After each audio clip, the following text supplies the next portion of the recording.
In less than 3 months, Charleston's active housing inventory has nearly tripled. So what does that mean to you as a buyer and or a seller?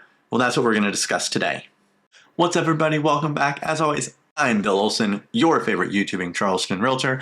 And today we're going to be talking about the shift in the market and the skyrocketing inventory that we're seeing and exactly what that means to you. I'm going to try not to bore you with all the numbers and the stats, but what does it mean? It wasn't until the beginning of this year that we really kind of hit that rock bottom in listings. So over the past 3 months, we went from 1,000, just under 1,000 active listings to today at about 2,500. So we've made this significant jump. So as you know, interest rates have gone up. They were in the 3s and now they're in the 5s. So that has taken a lot of the buyers out of the buyer pool. So the demand has gotten a little bit smaller, which means the supply has been allowed to go up a little bit. So because of all of this, you look anywhere on YouTube and in the news, the words crash and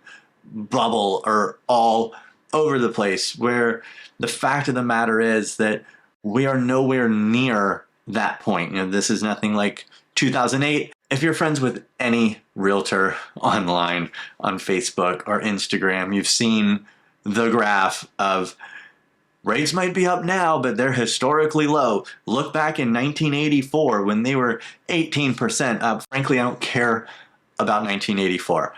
I was 4 years old. I was not buying a house. I never paid 18%. But if that's what the norm was back then you paid that.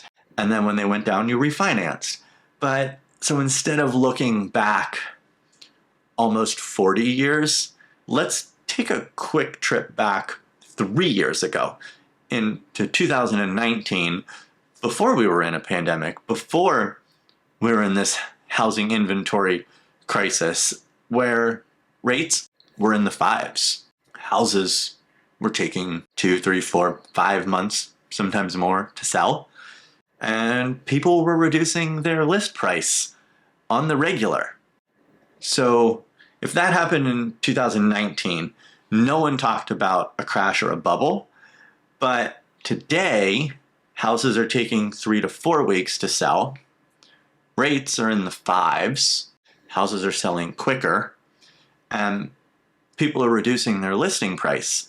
And the housing market's going to crash. I'm just trying to figure out what's the difference between those. We had more supply then. We have less supply now. So, compare those. Like, that's where we are. We're getting back to where we were pre-pandemic, not getting there and then going down into a hole.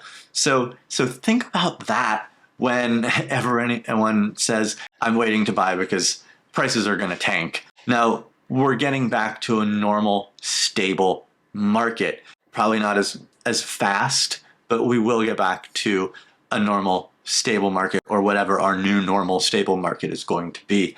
So then, while this is all changing, like, what does this mean to you? Whether, you're buying, you're selling, you're doing both. Like, let's talk about that. For a buyer, what this means is this is actually very good for you.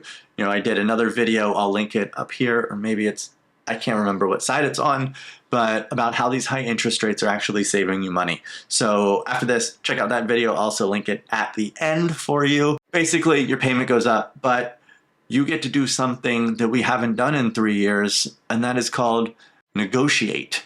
Now, if you Google negotiation, the definition comes up as a discussion aimed at reaching an agreement. Now, during the pandemic, there was basically no negotiation going on. He who had the deepest pockets got the house.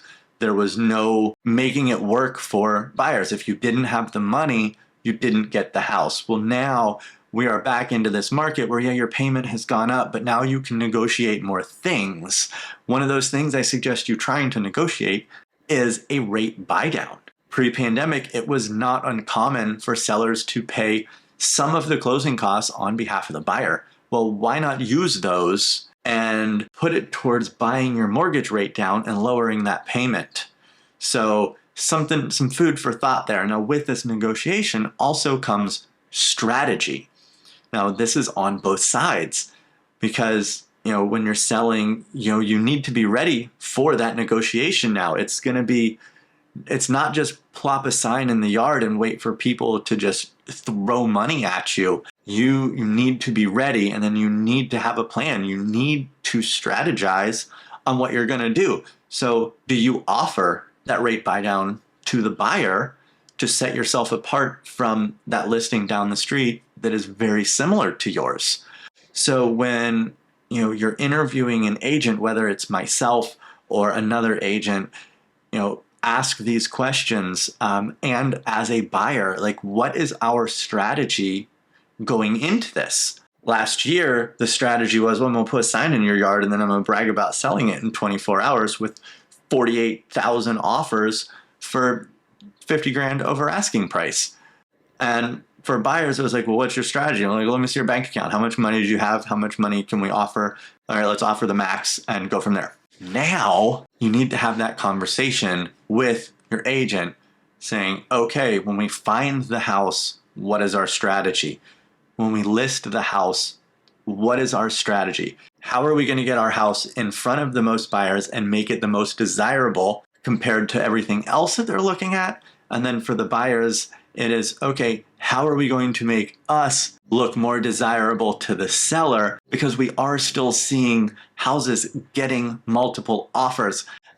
We looked at one just 2 days ago, and it had been on the market for less than a day, and they were already in multiple offers. So that is still happening. So you do have to have that strategy of how are we going to present this? What terms are we going to have for that seller to make sure that we are the most desirable buyers? But that's the beauty of this market right now, is that you can do that. You can strategize and come up with a plan that isn't, we're going to drop all contingencies and we're going to pay whatever it is over appraised value just so you can hand us some keys. People are getting very creative in this market, and that's what's going to have to keep going moving forward.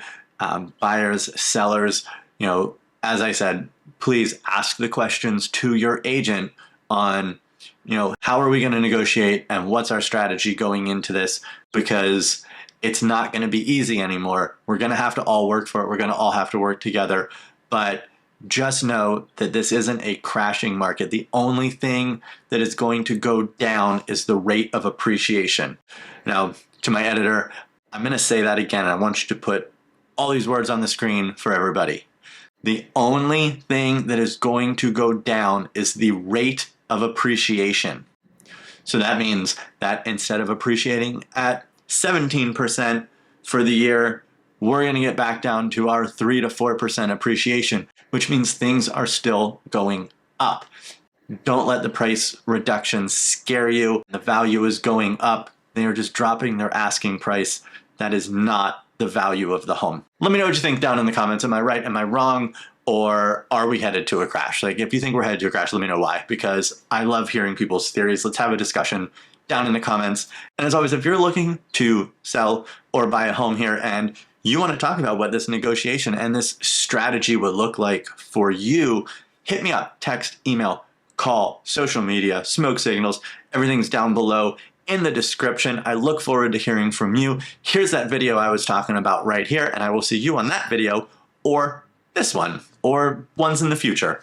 Have a great day. See you later.